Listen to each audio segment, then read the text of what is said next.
Olá, pessoal. Nossa aula então de hoje será de sistema digestório e vitaminas. Vamos lá? Sistema digestório e absorção de alimentos. Depois de comermos, vários processos transformam aquilo que ingerimos em um composto digerido, formado por partes diminutas que poderão passar pelas paredes dos nossos órgãos. Então, a gente já pode considerar que o processo digestório inicia-se pela boca. Ok? Chamamos esses processos de sistema digestivo ou digestório. Primeiro, quando levamos o alimento à boca, nós o cortamos, trituramos e dividimos cada vez mais com o atrito de nossos dentes. Então, os nossos dentes, a língua e a saliva nada mais é do que um auxílio para que esse alimento seja triturado, tá certo? Esse trabalho assemelha-se ao de um liquidificador. O processo auxiliado pela saliva, que umedece a comida, e pela língua, que ajuda a misturá-la, formando então o bolo alimentar. O sistema digestório começa pela boca, como eu acabei de falar, passando pela faringe, esôfago, estômago e intestino delgado e grosso, e por fim o reto. Quando os alimentos que nós ingerimos não têm a utilidade, ou seja, o organismo não necessita, logo ele será eliminado, será enviado para o intestino grosso e logo é realizado, formado aí o bolo fecal, sendo eliminado pelas fezes. O caminho que o alimento percorre pelo corpo até sua eliminação é literalmente longo para atravessar a extensão de cerca de 9 metros de aparelho digestivo. Leva, então, arredondando de 20 a 30 horas. Olha uma curiosidade para gente, para vocês saberem.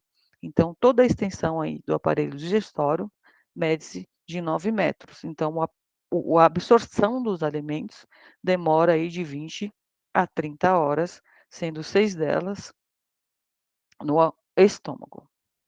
Mas por que a necessidade de triturar tantos alimentos? Será que é somente para fazê-los passar por nossa garganta?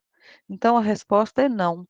Na verdade, as substâncias químicas que realizam a digestão são conhecidas como enzimas. E elas precisam entrar em contato com os grupamentos atômicos que formam os alimentos para poder desmontá-los. Então, logo, essas enzimas nada mais é do que auxiliar para poder desmontar, triturar os alimentos para eles posteriormente serem subdivididos pelas células, né? Assim, quanto menor for o pedaço de comida, maior será o contato da enzima com ele. Da boca ao estômago. Então, na boca, a saliva já inicia o processo de digestão, como a gente acabou de aprender. Então, na boca, nós temos ali a enzima pitialina, né, que é a enzima amilase salivar, que quebra as grandes moléculas de amido existentes nos carboidratos, como pão, macarrão e etc., em moléculas menores de maltose. Na boca, o alimento desce pela faringe, esôfago e logo chega ao estômago. No estômago, onde ocorre a produção de suco gástrico, que é bastante ácido, né, e auxilia também neste processo, nós temos aí a enzima, a pepsina, que inicia a quebra das proteínas. Do estômago, o bolo alimentar passa ao intestino delgado, que ali vai fazer a absorção dos nutrientes, tá? Onde será banhado por suco digestivo produzido pelo pâncreas, pelo fígado e pela parede do intestino. A primeira porção do intestino, chamado delgado, é conhecida como duodeno, por ter cerca de 12 dedos de comprimento. Então, a primeira porção do intestino é chamado de duodeno.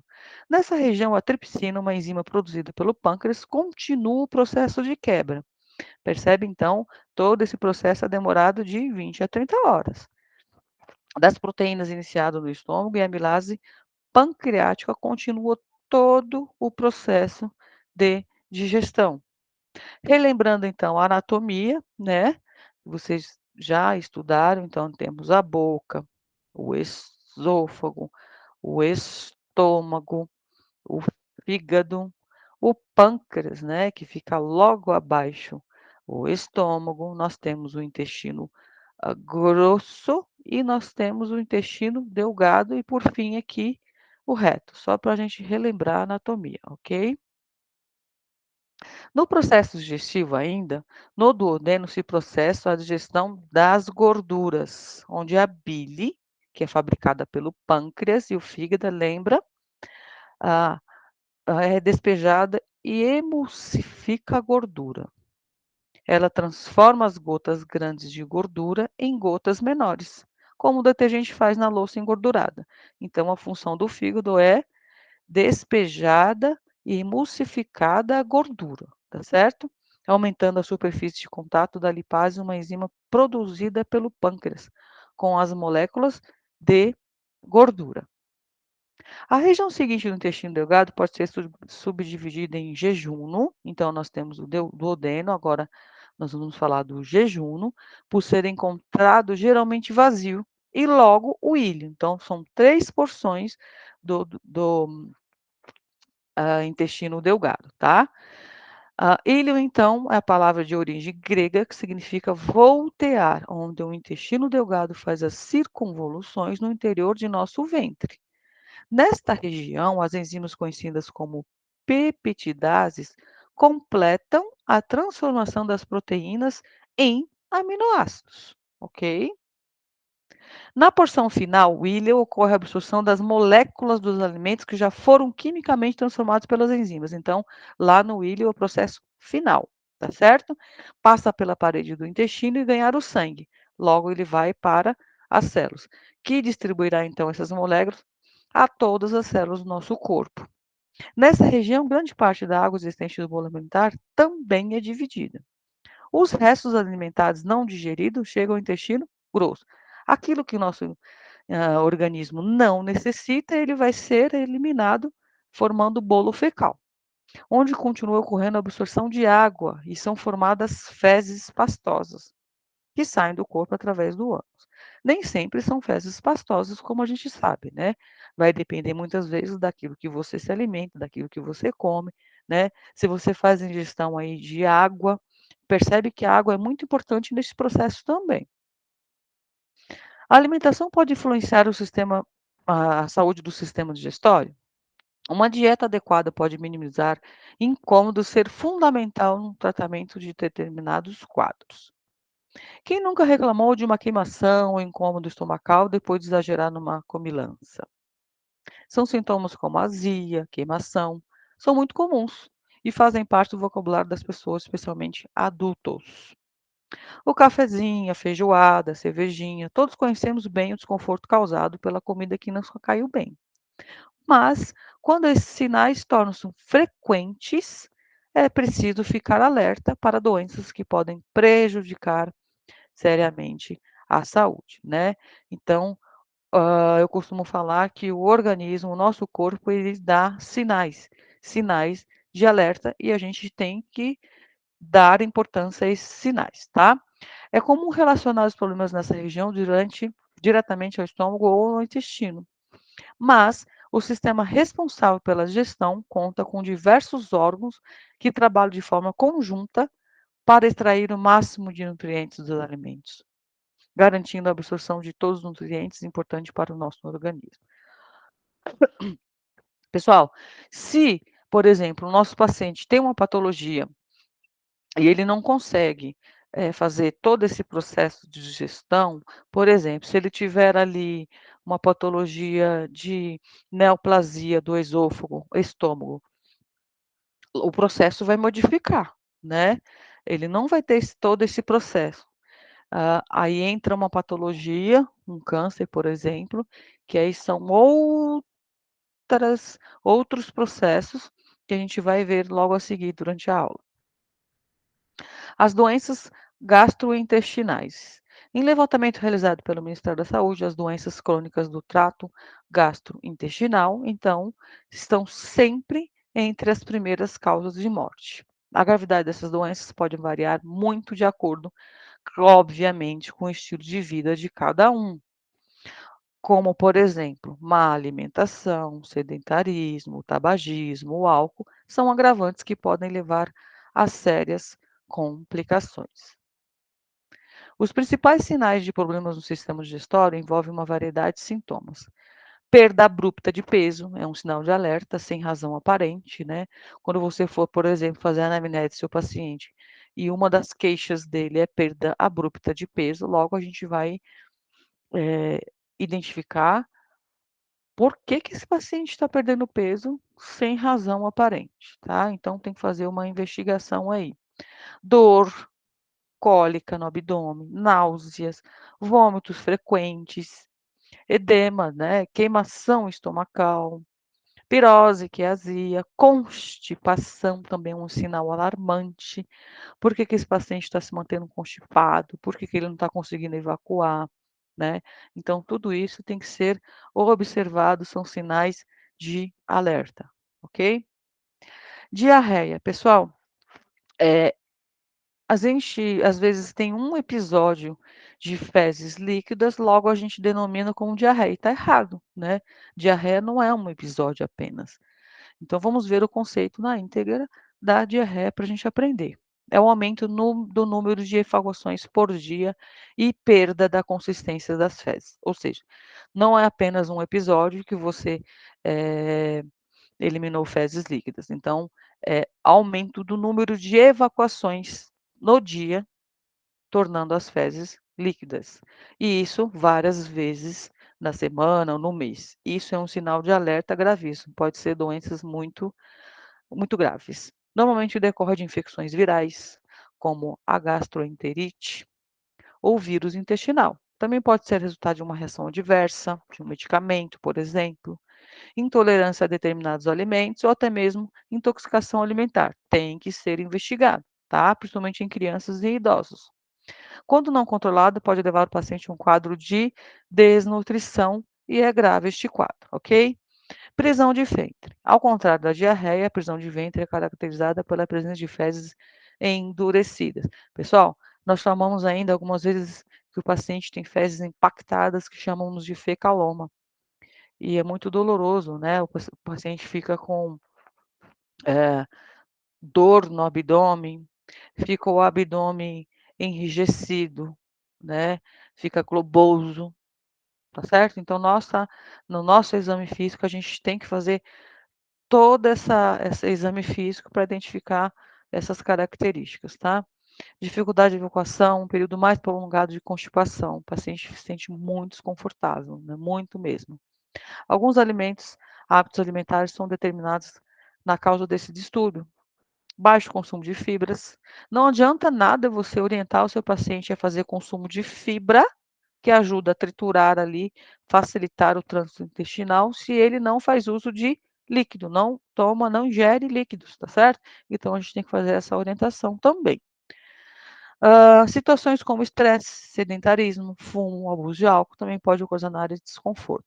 Pacientes acamados geralmente têm esta patologia, tem, né?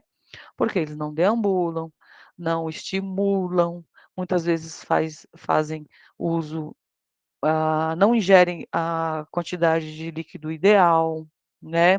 Pacientes com renal crônicos, por exemplo, eles não podem, eles têm a restrição de ingesta hídrica, esses pacientes também podem apresentar esse tipo de quadro, ok.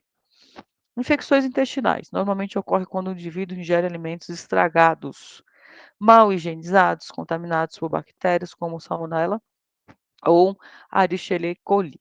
Pessoal, quando você vai lá no mercado, eh, nós agora somos profissionais de saúde, nós somos enfermeiros, né.